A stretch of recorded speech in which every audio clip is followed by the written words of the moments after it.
Gaikoku Gamers. Bite-sized. Welcome to another episode of Gaikoku Gamers. I'm Darryl Benson, and I'm here to talk to you guys today about Rovio. Rovio, of course, is the developer who has made the wildly successful and almost undeservedly successful Angry Birds. So it turns out that, shockingly, the studio that has been able to make, about 18,000 different versions of Angry Birds, ranging from licensed versions like the Star Wars ones, or just different ones based on like movie franchises like, what the hell was that?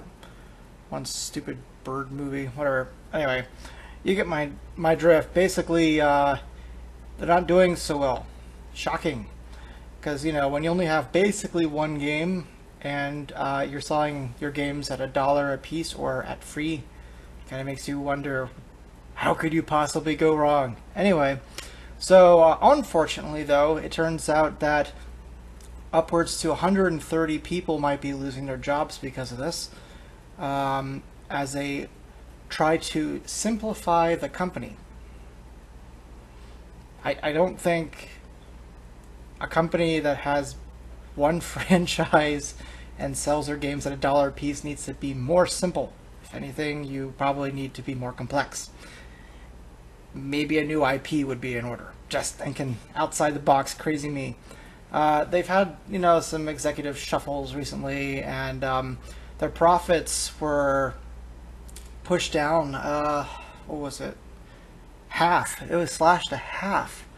So they're not doing too well right now. I know that they were working on 2 new IPs sometime last year, or maybe it was the year before. I'll be honest with you, I don't really follow mobile games too much because I think they're kind of more like time wasters than actual video games, but that's just my opinion. But I know they're working on 2 games, and I remember when they presented them, the press was, well, at best lukewarm to their efforts. Apparently their stuff wasn't very good. So that's not good. I mean, we've kind of seen that this can happen to developers.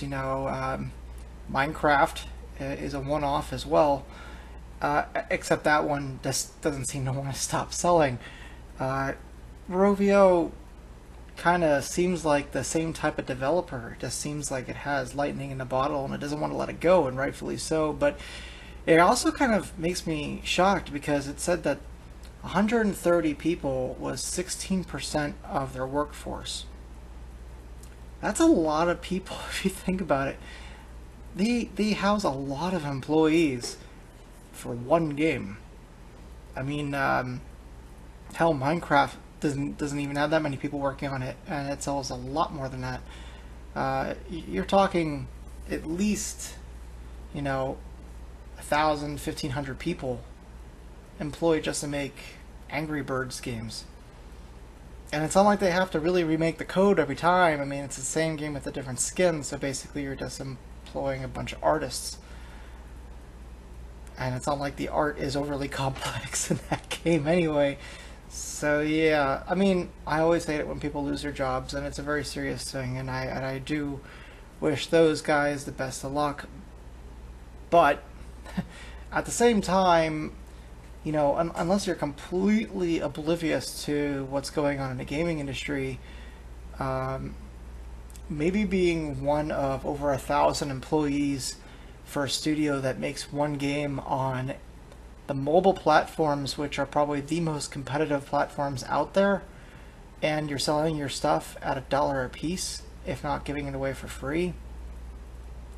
I mean, how can you really honestly think that, oh yeah, this is going to be somewhere I'm going to be for the next 10 years of my life? I mean, this is basically a fly-by-night studio, and I hate saying that, but most mobile developers are.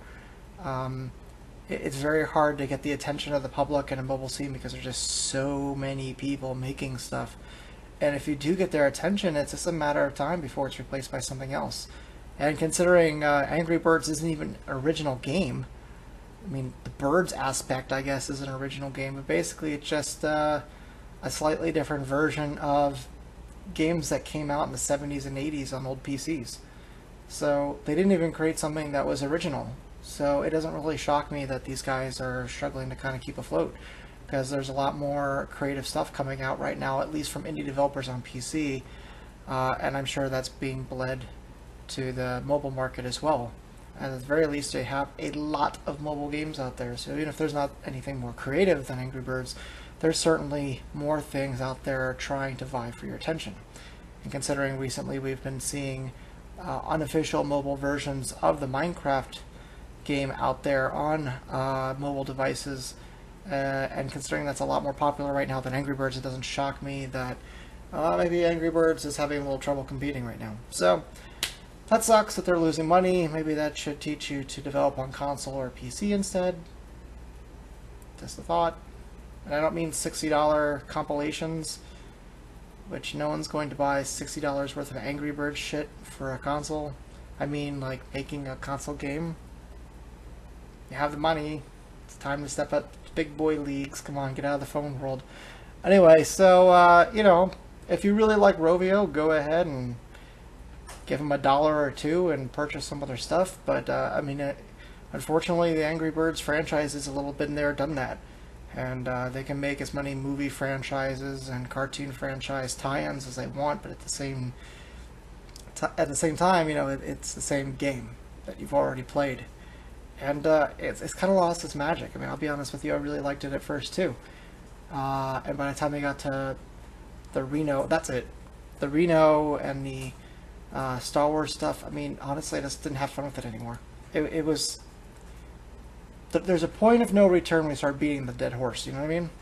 Anyway, so that's our short news for today. Thank you for waiting patiently the last 48 hours as I was on vacation. I will be back with you on a daily basis from here on out, and we appreciate you watching this bite-sized episode.